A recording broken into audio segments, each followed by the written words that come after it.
Hey guys, welcome back to our channel. இன்றைக்கி நம்ம north series episode 6 பார்க்க போகிறோம். எபிசோடோடைய ஸ்டார்டிங்கில் பேட்ஸா வந்துட்டு எதையோ யோசிச்சுட்டு இருக்கான். அப்போ கரெக்டாக அவனுக்கு அவங்க அப்பா கிட்ட இருந்து கால் வருது. ஸோ பேட்ஸாவுமே கால் பிக் பண்ணி பேசிகிட்டு இருக்கா. அப்போ பேட்ஸாவுடைய அப்பா, நீ பிரச்சனை எதுவுமே பண்ணாமல் இப்போ ஒழுங்காக இருக்கே அப்படின்னு கேட்குறாங்க. அதுக்கு பேட்ஸா, ஒரு சின்ன பிரச்சனை இருக்குப்பா அப்படின்னு சொல்கிறான். அப்புறம் நான் உங்களை ஒன்று கேட்கலாமா அப்படின்னு கேட்குறான். அதுக்கு அவங்க அப்பாவுமே என்ன இருந்தாலும் கேளுடா அப்படின்னு சொல்கிறாங்க. ஸோ அதுக்கு பேட்ஸா அவங்க அப்பா கிட்ட, உங்களுக்கு இந்த ஆல்ஃபா ஒமேகா இதை பற்றியெல்லாம் தெரியுமா அப்படின்னு கேட்குறான். இது எல்லாத்தையும் கேட்ட உடனே பேட்ஸாவுடைய அப்பா வந்துட்டு கொஞ்சம் ஒரு செகண்ட் சைலண்ட் ஆகிடுறாங்க. அதுக்கப்புறமா அவங்க வந்துட்டு பேட்ஸா கிட்ட சாரி கேட்குறாங்க. அதுக்கப்புறமா பேட்ஸா வந்துட்டு, சரி நீங்கள் எங்கே இருக்கீங்க அப்படின்னு கேட்குறான். நான் இப்போவே உங்களை பார்த்தாகணும் அப்படின்னு சொல்கிறான். இப்போ நெக்ஸ்ட் சீனில் பேட்ஸா வந்துட்டு அவங்க அப்பாவை பார்க்க வந்துடுறான். அப்புறம் பேட்ஸா அவங்க அப்பா அவனை பார்த்த உடனே பேட்ஸாவை ஹக் பண்ணி, நான் உன்னை ரொம்ப மிஸ் பண்ணேன் அப்படின்னு சொல்கிறாங்க. அதுக்கப்புறமா பேட்ஸாவுடைய அப்பா அவனுடைய பைட் மார்க்கை பார்த்துட்டு, இது என்னது அப்படின்னு கேட்குறாங்க. பேட்ஸா, நான் ஒரு ஒமேகா அப்படின்னு சொல்கிறான். அண்ட் நான் வந்துட்டு மார்க் ஆகிட்டேன் அப்படின்னு சொல்கிறான். அதுக்கப்புறமா அவங்க அப்பா வந்துட்டு ரொம்ப எமோஷ்னல் ஆகிட்டு அழ ஆரம்பிச்சிடுறாங்க. அதுக்கப்புறமா பேட்ஸாவுடைய அப்பா, சரி யார் இது பண்ணது, நான் இதை பண்ணவன சும்மா விட மாட்டேன் அப்படின்னு சொல்கிறாங்க. அதுக்கப்புறமா பேட்ஸா அவரை ஸ்டாப் பண்ணி, இதில் தப்பு யார் மேலே இருக்குன்னு நீங்கள் நினைக்கிறீங்க? அவள் அப்படி கேட்டதும் அவங்க அப்பா வந்துட்டு சைலண்ட் ஆகிட்டு பேட்ஸாவை பார்த்துட்டு இருக்காங்க. இதுக்கெல்லாம் நீங்கள் தான் காரணம். இதை மட்டும் நீங்கள் சின்ன வயசுலேயே எனக்கு சொல்லி கொடுத்துருந்தீங்கன்னா நான் வந்துட்டு கேர்ஃபுல்லாக இருந்திருப்பேன். பட் இதுக்காக நான் உங்களை திட்ட போகிறதில்ல. எனக்கு இப்போ உண்மை மட்டும் தெரிஞ்சால் போதும் அப்படின்னு சொல்கிறான். சரி, நீங்கள் எதுக்காக இதை பற்றியெல்லாம் என்கிட்ட சொல்லாமல் இருந்தீங்க அப்படின்னு கேட்குறான். அதுக்கப்புறமா பேட்ஸாவுடைய அப்பா பேட்ஸா கிட்ட அவர் சீக்ரெட்டாக வச்சுட்டு இருந்த விஷயங்கள் எல்லாத்தையும் சொல்கிறாங்க. அது என்னன்னா, இவர் வந்துட்டு ஒரு ஆல்ஃபா, அவங்களுடைய அம்மா வந்துட்டு ஒரு ஒமேகா. இவங்க 2 பேரும் வந்துட்டு லவ் பண்ணியிருக்காங்க. ஆல்ஃபா ஒமேகாக்குள்ள மார்க்கிங்கிறது ஒரு நார்மலான ப்ராசஸ். ஆனால் அதனால் ஒமேகாஸ் தான் நிறைய கஷ்டப்படுவாங்க. ஸோ அதனால் பேட்ஸாவுடைய அப்பா வந்துட்டு பேட்ஸாவுடைய அம்மா கஷ்டப்படக்கூடாதுன்னு இவங்க வந்துட்டு அவங்கள மார்க் பண்ணாமல் இருந்திருக்காங்க. அண்ட் அதுக்கப்புறமா ஒரு நாள் பேட்ஸாவுடைய அம்மா ப்ரெக்னெண்ட்டாக இருக்காங்க. அதை கேட்டுட்டு அவங்களுடைய அப்பா வந்துட்டு ரொம்பவே ஹாப்பியாக இருக்காங்க. ஆனால் அதுக்கப்புறம் டியூ டேட்க்கு கொஞ்ச நாள் இருக்கும்போது இவருடைய எனிமி யாரோ இருந்திருப்பாங்க போல். பேட்ஸாவுடைய அம்மாவை ஃபோர்ஸ் பண்ணி மார்க் பண்ணியிருப்பாங்க போல். பட் ஆனாலுமே பேட்ஸாவுடைய அம்மா பேட்ஸாவுடைய அப்பா விட்டு போகாமல் அவங்க கூட இருந்திருக்காங்க. அண்ட் அதோடைய அந்த பாண்டிங்னால அவங்க வந்துட்டு ரொம்பவே கஷ்டப்பட்டிருக்காங்க. இதை பற்றியெல்லாம் இப்போ பேட்ஸா கிட்ட சொல்லிட்டு, என்னால் இன்னுமே அந்த நாட்களை மறக்க முடியல. அண்ட் சப்போஸ் நான் உன்னுடைய அம்மாவை முன்னாடியே மார்க் பண்ணியிருந்தா இந்த மாதிரிலாம் நடந்திருக்காது. இல்லைனா அட்லீஸ்ட் அந்த ஆல்ஃபா கூடயே உங்கள் அம்மாவை அனுப்பிவிட்டு இருந்தா இப்போ வந்துட்டு அவங்க உயிரோடு இருந்திருப்பாங்க அப்படின்னு சொல்கிறாங்க. இதை எப்படி பார்த்தாலுமே கடைசியில் தப்பு எல்லாமே என் மேலே தான் இருக்குது அப்படின்னு சொல்கிறாங்க. அதுக்கப்புறமா அவர் பேட்ஸா கிட்ட, நீ பிறந்ததுக்கப்புறமா உங்கள் அம்மா இறந்து போயிட்டாங்க அப்படின்னு சொல்கிறாங்க. அண்ட் அதுக்கப்புறமா அந்த ஆல்ஃபாவை நான் என் கையாலேயே கொண்டுட்டேன். ஆனால் என்னால் உங்கள் அம்மாவை திருப்பி கொண்டு வர முடியல அப்படின்னு சொல்கிறாங்க. அப்புறம் நீ வந்துட்டு பார்க்க உங்கள் அம்மா மாதிரியே இருக்க. ஸோ அதனால் எனக்கு ஒரு பயம் இருந்துச்சு. நான் அவனை பார்க்கும்போதெல்லாம் உங்கள் அம்மா இறந்த நாட்கள் தான் எனக்கு ஞாபகம் வரும். ஸோ அதனால தான் நான் உங்ககிட்ட இருந்து டிஸ்டன்ஸ் மெயின்டைன் பண்ணேன் அப்படின்னு சொல்கிறாங்க. அதோட நீ ஒரு ஆல்ஃபாவாக தான் இருப்பேன்னு நான் நினச்சேன். அதுக்கு பேட்ஸா, ஏன் நான் ஸ்ட்ராங்காக இருந்ததுனாலையா அப்படின்னு கேட்குறான். அதுக்கு அவனுடைய அப்பா, ஆமாம் அப்படின்னு சொல்லிட்டு, நீ பிறந்ததுலேருந்து மற்ற குழந்தைங்களை விட ஸ்ட்ராங்காக தான் இருந்த. இது வரைக்கும் உனக்கு உடம்பு சரியில்லாமல் போனதில்லை. அதோட நீ ஒரு இன்டெலிஜென்ட்டாக இருந்த அப்படின்னு சொல்கிறாங்க. அதோட நான் உனக்கு சொல்லி கொடுக்காமலே நீ உன்னுடைய பேரமோன்ஸை கண்ட்ரோல் பண்ண தெரிஞ்சுக்கிட்ட. அண்ட் அதனால தான் நீ வந்துட்டு என்ன மாதிரி ஒரு ஆல்ஃபாவாக இருப்பேன்னு நான் நினச்சேன் அப்படின்னு சொல்கிறாங்க. அதுக்கு பேட்ஸா, நான் கொஞ்ச நாளைக்கு முன்னாடி செக்கப்புக்கு போயிருந்தேன். அப்போ தான் எனக்கு இந்த ஆல்ஃபா ஒமேகா பற்றியெல்லாம் தெரிஞ்சது. நானும் ஸ்டார்டிங்கில் ஒரு ஆல்ஃபாவாக தான் இருப்பேன்னு நினச்சேன். டெஸ்ட் ரிசல்ட் வந்ததுக்கப்புறம் தான் தெரியும் நான் வந்துட்டு ஒரு ஆல்ஃபா கிடையாது, ஒரு ஒமேகா, அது பியூரான ஒமேகா அப்படின்னு. பேட்ஸாவுடைய அப்பா அதை கேட்டு ஷாக் ஆகிட்டு, இப்போ எனக்கு புரியுது, அதனால தான் நீ ஒரு ஆல்ஃபா மாதிரியே இருந்திருக்க அப்படின்னு சொல்கிறாங்க. அகெயின் அவர் வந்துட்டு பேட்ஸா கிட்ட சாரி அப்படின்னு கேட்குறாங்க. அதுக்கு பேட்ஸா, என்னால் உங்கள் சைடுமே புரிஞ்சுக்க முடியுது அப்படின்னு சொல்லிட்டு, அம்மா என்ன லவ் பண்ணாங்களா அப்படின்னு கேட்குறான். அதுக்கு அவங்களுடைய அப்பா வந்துட்டு, ஆமாம், உங்கள் அம்மா உன்னை ரொம்ப லவ் பண்ணா. நீ பிறந்தப்ப உன் மேலே மலையோட ஸ்மெல் வந்தது. அண்ட் உன்னுடைய அம்மா தான் உன்னை ஃபர்ஸ்ட் ஸ்மெல் பண்ணாங்க அப்படின்னு சொல்கிறான். அதுக்கப்புறமா அவங்க வந்துட்டு உனக்கு பேட்ஸான்னு பேர் வச்சாங்க.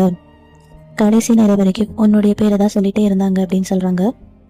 அண்ட் அதே மாதிரி தான் நான் உன்னை அதிகமாக லவ் பண்ணுறேன் அப்படின்னு அவனுடைய அப்பா சொல்கிறாங்க. பேட்ஸா வந்துட்டு அழுதுகிட்டே அவனுடைய அப்பாவை ஹக் பண்ணுறான். அண்ட் அன்றைக்கி நைட்டே இவன் பால்கனியில் நின்றுட்டு ஃபீல் பண்ணிட்டு இருக்கான். நகுன் பேட்ஸாவுக்கு பின்னாடி வந்துட்டு ஒரு ஷால் பேட்ஸாவுக்கு போற்றி விடுறான். அப்புறமா பேட்ஸா நகுன் கிட்ட, இந்த பேட்டட் மேட்ஸுங்கிறது ரொமான்டிக்காகவே இல்லை அப்படின்னு சொல்கிறான். அதுக்கு நகுன், ஏன் அப்படி சொல்கிற அப்படின்னு கேட்குறான். அதுக்கு பேட்ஸா, நம்ம 2 பேரும் ஸ்ட்ரேஞ்சர்ஸ். ஸோ எதுக்காக விதி வந்துட்டு நம்மளை ஃபோர்ஸ் பண்ணி ஒன்று சேர்க்குது அப்படின்னு கேட்குறான். இது கிட்டத்தட்ட ஒரு அரேஞ்ச் மேரேஜ் மாதிரி தான் அப்படின்னு சொல்கிறான். அதை கேட்ட நகுன் வந்துட்டு, இந்த விதியை நம்மளால் சூஸ் பண்ண முடியாது அப்படின்னு சொல்கிறான். அண்ட் அதுக்கு பார்ட்ஸாக எனக்கு இந்த விதிக்குள்ளேயோ அதுக்கப்புறம் இந்த பாண்டிங்குள்ளேயோ மாட்டிக்கிட்ட மாதிரி ஃபீல் ஆகுது அப்படின்னு சொல்கிறான். அதுக்கு நக்குன் நீ ஒன்றும் இதில் மாட்டிட்டு இல்லை அப்படின்னு சொல்லிட்டு நான் தான் ஒன்று இதுலேயுமே ஃபோர்ஸ் பண்ணது இல்லையே அப்படின்னு சொல்கிறான். அதுக்கு பார்ட்ஸாக நீ என்னை ஃபோர்ஸ் பண்ணுறேன்னு நான் சொல்லலை, பட் நான் வந்துட்டு இங்கே தானே இருக்கணும் அப்படின்னு சொல்லிட்டு அப்படியே அவனுடைய அழுதையை கண்ட்ரோல் பண்ணிட்டு இருக்கான். நீ இதை பற்றியெல்லாம் ஓவர் திங்க் பண்ணாத அப்படின்னு சொல்லிட்டு நக்குன் அவனை கன்வின்ஸ் பண்ணுறான். இப்போ நெக்ஸ்ட் சீனில் கொஞ்ச நாளைக்கு அப்புறம் காட்டுறாங்க. நக்குனுடைய அம்மா வந்துட்டு ஆய்கிட்ட நான் ரொம்ப நாளாக கவனிச்சிட்ருக்கேன், ஆக்சுவலாக வந்துட்டு இப்போல்லாம் சீக்கிரமாகவே டயர்ட் ஆகிடுறேன் அப்படின்னு சொல்கிறாங்க. அதை கிட்ட ஆய் வந்துட்டு நானுமே அதை நோட் பண்ணேன் அப்படின்னு சொல்லிட்டு இன்றைக்கி கூட அவர் ஸ்டெப்ஸ்லேருந்து விழுக பார்த்தாங்க அப்படின்னு சொல்கிறான். அதை கேட்டது நக்குனுடைய அம்மா அவனுக்கு இப்போ ஒர்க் ப்ரெஷர் ரொம்பவே அதிகமாக இருக்குது போல், ஸோ நீ அவனை கொஞ்சம் நல்லா பார்த்துக்கோ அப்படின்னு சொல்லிட்டு ஆய் கிட்ட சொல்லிட்டு இருக்காங்க. அண்ட் அதுக்கப்புறமா ஆய் வந்துட்டு பேட்ஸா கிட்ட நீங்கள் இந்த வெஜிடபிள் ஜூஸை குடிங்க, உங்கள் ஹெல்த்துக்கு ரொம்பவே நல்லது அப்படின்னு சொல்லிட்டு இருக்கான். ஆனால் பேட்ஸாக்கு வந்துட்டு அதுலேருந்து வர ஸ்மெல் சுத்தமாக பிடிக்கல. அதனால் அவன் ஆய்கிட்ட நான் இப்போ தான் வயிறு ஃபுல்லாக சாப்பிட்டேன் அவன் அப்படி சொல்லி சமாளிக்கிறான். பட் அவங்க 2 பேரும் நீங்கள் அதை கொஞ்சமாக குடிச்சா போதும் அப்படின்னு சொல்லிட்டு அவனை கன்வின்ஸ் பண்ணுறாங்க. அண்ட் பேட்ஸா என் வயிற்றில் சுத்தமாக இடம் இல்லை அப்படின்னு சொல்லிட்டு நீ இதை ஜிம் கிட்ட கொடுத்துடு அப்படின்னு சொல்லிட்டு இவன் அங்கேருந்து ஓடிடுறான். ஸோ ஆய் வந்துட்டு அந்த ஜூஸை ஜிம் கிட்ட கொடுத்துட்டு இதை நீங்கள் குடிச்சிடுங்க அப்படின்னு சொல்கிறான். இப்போ நெக்ஸ்ட் சீனில் பேட்ஸா வந்துட்டு அந்த ஸ்டெப்ஸ் கிட்ட விளையாடிட்டு இருக்கான். அதுக்கு ஜிம் பேட்ஸா கிட்ட மிஸ்டர் பேட்ஸா நீங்கள் இந்த மாதிரியெல்லாம் விளையாடக்கூடாது அப்படின்னு சொல்கிறாங்க. அதுக்கப்புறமா ஆய் வந்துட்டு அகெயின் அந்த ஜூஸ் எடுத்துகிட்டு வந்துட்டு பேட்ஸா கிட்ட கொடுக்குறாங்க. பேட்ஸா வந்துட்டு இப்போ எனக்கு முக்கியமான ஒரு வேலை இருக்குது அப்படின்னு சொல்லிட்டு அங்கேருந்து எஸ்கேப் ஆக ட்ரை பண்ணுறான். ஆனால் ஜிம் வந்துட்டு அவனை ஸ்டாப் பண்ணி நீங்கள் இதை கொஞ்சமாக குடிச்சிட்டு போனால் ஓகே தான் அப்படின்னு சொல்கிறான். அதுக்கு பேட்ஸா ஆய்கிட்ட இதை நீ ஜிம் கிட்டே கொடுத்துடு, இவங்க தான் ஸ்டெப்ஸில் இருந்து ஓடி வந்தாங்கல்ல, ஸோ டயர்டாக இருப்பாங்க அப்படின்னு சொல்லிட்டு இவன் அங்கேருந்து எஸ்கேப் ஆகிடுறான். அண்ட் அதுக்கப்புறமா ஜிம் வந்துட்டு ஆய்கிட்ட இன்னைக்கு நீ இதை நீயே குடி அப்படின்னு சொல்லிடுறாங்க. இப்போ நெக்ஸ்ட் சீனில் மறுபடியுமே ஜிம் அதுக்கப்புறம் ஆய் வந்துட்டு பேட்ஸா கிட்ட அந்த ஜூஸை எடுத்துகிட்டு வந்து கொடுத்துட்டு குடிங்க அப்படின்னு சொல்லிட்டு இருக்காங்க. ஆனால் அகெயின் வந்துட்டு பேட்ஸா அவங்க கிட்ட இருந்து எஸ்கேப் ஆகிடுறான். இப்போ நெக்ஸ்ட் நாள் வந்துட்டு பேட்ஸா வந்துட்டு நக்குனுடைய அம்மா கிட்ட மாட்டிக்கிறான். அவங்க வந்துட்டு பேட்ஸா கிட்ட இது கொஞ்சமாக குடி, இது வந்துட்டு உடம்புக்கு நல்லது தான். அதுக்கு பேட்ஸா எனக்கு வெஜிடபிள்ஸ் எல்லாம் பிடிக்காது அப்படின்னு சொல்கிறான். பட் அது காய் வந்துட்டு நீங்கள் ஹெல்த்தியாக இருக்கணும்னா இதெல்லாம் குடிச்சுதான் ஆகணும் அப்படின்னு சொல்கிறான். அப்புறம் நக்குனுடைய அம்மாவுமே அவனை குடிக்க சொல்லி மோட்டிவேட் பண்ணிட்டு இருக்காங்க. அதுக்கப்புறமா பேட்ஸா சரி பட் நான் கொஞ்சமாக தான் குடிப்பேன் அப்படின்னு சொல்கிறான். ஆனால் வந்துட்டு நீங்கள் இந்த கிளாஸ் ஃபுல்லாகவே காலி பண்ணி ஆகணும் அப்படின்னு சொல்கிறான். அப்படியே அங்கத்துலேருந்து ஒருத்தராக பேட்ஸாவை கன்வின்ஸ் பண்ணிட்டு இருக்காங்க. பேட்ஸாவுமே மூக்கை பொத்திக்கிட்டு அந்த ஜூஸை ஃபுல்லாக குடிச்சிடுறான். அண்ட் அதுக்கப்புறமா ஜிம் வந்துட்டு பேட்ஸாவுக்கு தண்ணி எடுத்துகிட்டு வந்து கொடுக்குறாங்க. அண்ட் அதுக்கப்புறமா அந்த டேபிள் கிட்ட ஃப்ளவர்ஸ் எடுத்துகிட்டு வந்து வைக்கிறாங்க. அப்புறமா பேட்ஸா வந்துட்டு வாமிட் வர மாதிரி அங்கேருந்து எழுந்திரிச்சு போயிடுறான். அண்ட் அதுக்கப்புறமா நக்குனுடைய அம்மா வந்துட்டு ஆய்கிட்ட நீ பேட்ஸாவை பார்த்துக்கோ அப்படின்னு சொல்கிறாங்க. அப்புறமா அவங்க வந்துட்டு ஜிம் கிட்ட நீங்கள் பேட்ஸாவை அவனுடைய ரூமுக்கு கூட்டிகிட்டு போங்க, அவனை ரெஸ்ட் எடுக்க வைங்க அப்படின்னு சொல்கிறாங்க. இப்போ நெக்ஸ்ட் சீனில் பேட்ஸா வந்துட்டு தூங்கிட்டு இருக்கான். அப்போ அந்த பிளேஸ்க்கு ஜிம் வரா. அவங்க வந்துட்டு பேட்ஸாவை எழுப்புறாங்க. அதுக்கு பேட்ஸா நான் இன்னும் கொஞ்சம் நேரம் தூங்கிக்கிறேன் அப்படின்னு சொல்கிறான். அதுக்கு ஜிம் வந்துட்டு ஏன் இப்படி சொல்கிறீங்க, உங்களுக்கு ஏதாச்சும் உடம்பு சரியில்லையா அப்படின்னு கேட்குறாங்க. அண்ட் அதுக்கு பேட்ஸா அதெல்லாம் ஒன்றும் இல்லை அப்படின்னு சொல்கிறான். ஜிம்முமே சரி ஓகே நான் சத்தா போடாமல் வேலையை செஞ்சுட்டு போயிடுறேன் அப்படின்னு சொல்லிட்டு போகிறாங்க. இப்போ நெக்ஸ்ட் சீனில் சில ஆய்கிட்ட பேட்ஸா எங்கே இருக்காங்க அப்படின்னு கேட்குறான். அதுக்கு ஆயுமே அவர் இன்னும் தூங்கிட்டு இருக்காங்க அப்படின்னு சொல்கிறான். அண்ட் அவங்களுக்கு வந்துட்டு உடம்பு சரியில்லாத மாதிரி தெரியுது அப்படின்னு சொல்கிறான். அதுக்கு சில இந்த விஷயம் மட்டும் நக்குனுக்கு தெரிஞ்சிச்சுன்னா அவர் ரொம்பவே ஹர்ட் ஆவாங்க அப்படின்னு சொல்கிறான். இப்போ அவர் வந்துட்டு ப்ராஜெக்ட் ஒர்க்கில் நிறையவே பிஸியாக இருக்காங்க. அண்ட் அதனால தான் அவரால் சரியாக வீட்டுக்கு வர முடியல அப்படின்னு சொல்கிறாங்க. அதை கேட்ட உடனே ஆய் வந்துட்டு பேட்ஸாவுடைய சிம்டம்ஸ் பற்றி சொல்கிறான். இதெல்லாம் கிட்டத்தட்ட ப்ரெக்னன்சி சிம்டம்ஸோட மேட்ச் ஆகுது. அண்ட் அதுக்கப்புறமா சிலா வந்துட்டு ஷாக் ஆகிட்டு ஒரு வேளை இருக்குமோ அப்படின்னு பேசிக்கிறாங்க 2 பேரும். இப்போ நெக்ஸ்ட் சீனில் சிலா நக்குன் கிட்ட வந்து நீங்கள் பேட்ஸா கிட்ட ஏதாச்சும் நோட்டீஸ் பண்ணீங்களா அப்படின்னு கேட்குறான். அதுக்கு நக்குன் எந்த மாதிரியான டிஃப்ரென்ஸ் அப்படின்னு கேட்குறான். அண்ட் அதுக்கப்புறமா சிலா வந்துட்டு நக்குன் கிட்ட அந்த சிம்டம்ஸ் பற்றி சொல்லிட்டு இதோடைய அர்த்தம் வந்துட்டு என்னன்னு உங்களுக்கு தெரியுதா அப்படின்னு கேட்குறான். நக்குன் உடனே பேட்ஸா ப்ரெக்னெண்ட்டாக இருக்கானா அப்படின்னு கேட்டுட்டு ஹாப்பி ஆகுறான். அதுக்கப்புறமா உடனே பேட்ஸாவை பார்க்க கிளம்புறான். இப்போ நெக்ஸ்ட் சீனில் பேட்ஸாவை காட்டுறாங்க. அவன் தூங்கிட்டு இருக்கான். நக்குன் வந்துட்டு பேட்ஸா கிட்ட வந்துட்டு அவனுடைய சீக்ஸில் அதுக்கப்புறம் வயிற்றுக்கிட்ட கிஸ் பண்ணுறான். அண்ட் பேட்ஸா வந்துட்டு எந்திரிச்சிட்டு என்னடா பண்ணுற அப்படின்னு கேட்குறான். நக்குன் அவன்கிட்ட நீ கொஞ்சம் ரெஸ்ட் எடுத்துக்கோ இனிமே அப்படின்னு சொல்லிட்டு அவன் பேட்ஸாவை கிஸ் பண்ணுறான். அண்ட் அதுக்கப்புறமா பேட்ஸா உன்னுடைய ப்ராஜெக்ட் ஒர்க் முடிஞ்சிடுச்சா அப்படின்னு கேட்குறான்.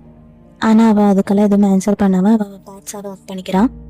அன்னைத்துல இருந்து நக்குன் வந்துட்டு பேட்ஸாவை ரொம்பவே கேர்ஃபுல்லாக ஹாப்பியாக பார்த்துக்கிறான். ஆனால் பேட்ஸாக்கு வந்துட்டு அதெல்லாம் புதுசாக இருக்குது. பட் போக போக இவனுக்கு நக்குன் அந்த கேரிங் அதுக்கப்புறம் லவ் காட்டுறதெல்லாம் பார்த்துட்டு இவனுக்குமே ரொம்ப மெல்ட் ஆகுது. அப்புறமா பேட்ஸா வந்துட்டு சோஃபா கிட்ட தூங்கிட்டு இருக்கான். அவனை பார்த்துட்டு இப்போல்லாம் நீங்கள் சீக்கிரமாகவே டயர்ட் ஆகிடுறீங்க அப்படின்னு சொல்கிறான். அண்ட் அதுக்கு பேட்ஸா அதெல்லாம் ஒன்றும் இல்லை, நான் நைட்டு சரியாக தூங்கலை, அண்ட் அதனால தான் இப்போ தூக்கம் வருது அப்படின்னு சொல்கிறான். அண்ட் அதுக்கப்புறமா பேட்ஸா கிட்ட உங்களுக்கு இப்போ ஏதாச்சும் வியர்டாக ஒரு சிம்டம்ஸ் ஏதாச்சும் தெரியுதா அப்படின்னு கேட்குறான். லைக் நீங்கள் வந்துட்டு இப்போ நக்குனுடைய பேரமோன்ஸ்க்கு ஆசைப்படுற மாதிரி அப்படின்னு கேட்குறான். அதுக்கு பேட்ஸா ஆக்சுவலி இன்னைக்கு மார்னிங் வந்துட்டு ஒரு மாதிரி தான் இருந்துச்சு, பட் நான் நக்குனுடைய ஷர்ட் எடுத்து ஸ்மெல் பண்ணதும் அது சரியாயிடுச்சு அப்படின்னு சொல்கிறான். ஆயு ஜிம்மும் அதை கேட்டுட்டு அவங்க வந்துட்டு கண்ணாலேயே பேசிக்கிறாங்க. அதுக்கு பேட்ஸா அதை பார்த்துட்டு நீங்கள் 2 பேரும் என்ன பண்ணுறீங்க அப்படின்னு கேட்குறான். இந்த சிம்டம்ஸ் எல்லாம் எங்கள் பாண்டிங் நல்லா வருதா அப்படின்னு கேட்குறான். அதுக்கு ஆய் வந்துட்டு அதுவுமே ஒரு காரணமாக இருக்கலாம் அப்படின்னு சொல்கிறான். நீங்கள் வேணா மிஸ்டர் நக்குன் கிட்ட வீடியோ கால் பேசுகிறீங்களா அப்படின்னு கேட்குறான். அதுக்கு பேட்ஸா அதெல்லாம் ஒன்றும் வேண்டாம் அப்படின்னு சொல்கிறான். அதுக்கப்புறமா மறுபடியும் ஆயு ஜிம்மும் அதை பற்றி கேட்டுக்கிட்டு இவங்க சிக்னல் கொடுத்துட்டு பேசிகிட்டு இருக்காங்க. இப்போ நெக்ஸ்ட் சீனில் நக்குன் வந்துட்டு அவனுடைய ரூமில் அவனுடைய ஷர்ட்டை தேடிட்டு இருக்கான். அண்ட் அந்த ஷர்ட் அவனுக்கு பெட்ல இருந்து கிடைக்குது. அண்ட் நக்குன் வந்துட்டு அதை எடுத்து பார்த்துட்டு இது எப்படி இங்கே வந்திருக்கும் அப்படின்னு யோசிக்கிறான். ஒருவேளை பேட்ஸா நெஸ்டிங் பண்ணுறானோ அப்படின்னு யோசிக்கிறான். அது ரீசன் என்னென்னா இந்த ப்ராசஸை ஒமேகாஸ் வந்துட்டு ப்ரெக்னெண்ட்டாக இருக்கிறப்ப பண்ணுவாங்க போல். துணியால் ஒரு டென்ட் பண்ணிவிட்டு அதுக்கப்புறம் அவங்களுடைய ஷர்ட் இருக்கும் இல்லையா அது எல்லாத்தையும் சேர்த்து பெட் மாதிரி பண்ணுறான். அண்ட் அதுக்கப்புறமா நக்குன் வந்துட்டு பேட்ஸாக தூங்கிட்டு இருக்கான். அவனை வந்துட்டு தூக்கிட்டு வந்துட்டு அந்த பெட்குள்ளே தூங்க வைக்கிறான்.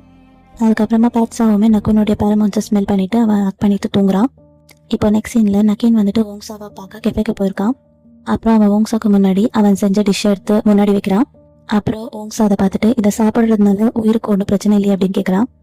அண்ட் அதுக்கு நக்கீன் இது நானே என் கையால் பண்ணது அப்படின்னு சொல்லிட்டு அண்ட் நான் இதை டேஸ்ட் பண்ணி பார்த்துட்டா இங்கே கொண்டு வந்திருக்கேன், இது ஓரளவுக்கு சாப்பிட்றது மாதிரி தான் இருக்குது அப்படின்னு சொல்கிறான். ஓங்ஸாவுமே நக்கீன் சொன்னது எல்லாத்தையும் நம்பிட்டு கொஞ்சம் டேஸ்ட் பண்ணி பார்க்குறான். அதில் வந்துட்டு கொஞ்சம் ஓவராக இருக்குது. அதுக்கப்புறமா நக்கீன் கிட்ட இது சாப்பிட்ற மாதிரி தான் இருக்குது அப்படின்னு சொல்லிட்டு நக்கீன் கிட்ட போய் சொல்கிறான். அப்புறம் நக்கீனுமே அதை கிட்ட ஹாப்பி ஆகிட்டு சரி அப்போ நீ இதை வந்துட்டு ஃபுல்லாக சாப்பிட்டு முடிச்சிடு அப்படின்னு சொல்கிறான். அண்ட் அதுக்கு ஓங்ஸா இதை ஃபுல்லாக சாப்பிட்டா பாடி தாங்காது அப்படின்னு யோசிச்சுக்கிட்டு நான் இப்போ தான் சாப்பிட்டு முடிச்சேன் அப்படின்னு சொல்லிட்டு சமாளிக்கிறான். அதை கேட்டதுக்கப்புறமா நக்கீன் சரி நீ இதை வந்துட்டு அப்புறமா சாப்பிட்டுக்கோ அப்படின்னு சொல்கிறான். அப்புறம் அவன் அதை பேக் பண்ணி வச்சிடறான். அதுக்கப்புறமா நக்கீன் வந்துட்டு நான் இனிமேல் டெய்லி எனக்காக சமைச்சிட்டு எடுத்துகிட்டு வரேன் அப்படின்னு சொல்கிறான். அதுக்கு ஓங்ஸா அதெல்லாம் ஒன்றும் வேண்டாம், இதெல்லாம் பார்த்தா நைல் வந்துட்டு கோச்சிப்பா அப்படின்னு சொல்கிறான். இப்போ நெக்ஸ்ட் சீனில் நக்குனுடைய அப்பாவை காட்டுறாங்க. அவங்களுடைய சர்வெண்ட் இருப்பாங்க இல்லையா அவங்க வந்துட்டு நக்குனுடைய அப்பா கிட்ட எங்களால் இன்னுமே அந்த பியூர் ஒமேகாவை கண்டுபிடிக்க முடியல மாஸ்டர் அப்படின்னு சொல்லிட்டு இருக்கான். அவங்க அந்த இன்ஃபர்மேஷனை ரொம்ப சீக்ரெட்டாக மெயின்டைன் பண்ணிட்டு இருக்காங்க அப்படின்னு சொல்கிறான். அதுக்கு நக்குனுடைய அப்பா ஏன் நம்மளால இது வரைக்கும் ஒருத்தரை கூட கண்டுபிடிக்க முடியல அப்படின்னு கேட்குறாங்க. அண்ட் அதுக்கு அந்த சர்வெண்ட் கூட பியூர் ஒமேகாஸ் எல்லாம் அந்த மாதிரி ரேரான டைப் அப்படின்னு சொல்கிறான். அதுக்கு நக்குனுடைய அப்பா இதெல்லாத்தையும் கண்டுபிடிக்க ஒரு வழி இருக்காது அப்படின்னு சொல்லிட்டு நீ அந்த ஹாஸ்பிட்டல்ஸோடைய ரெக்கார்ட் செய்ய வாங்க, அதுக்கு எவ்வளோ செலவானாலும் பரவாயில்ல. அதுக்கு அவருமே இப்போ அந்த வேலை தான் மாஸ்டர் போயிட்டுருக்கு, நம்ம டீம் அந்த பியூர் ஒமேகாவை சீக்கிரமாகவே கண்டுபிடிச்சிடுவாங்க அப்படின்னு சொல்லிட்டு இருக்கான். அண்ட் அதை கேட்ட உடனே நக்குனுடைய அப்பாவுமே நம்ம அந்த பியூர் ஒமேகாவை நக்கீன் கூட சேர்த்து வச்சாகணும், நடுவில் வேறு யாரும் வந்துடக்கூடாது அப்படின்னு சொல்கிறாங்க. இப்போ நெக்ஸ்ட் சீனில் நக்கீன் ஓங்ஸா வந்துட்டு டேட்டுக்கு வந்திருக்காங்க. இவங்க நாள் ஃபுல்லாக வெளியே சுற்றிருக்காங்க.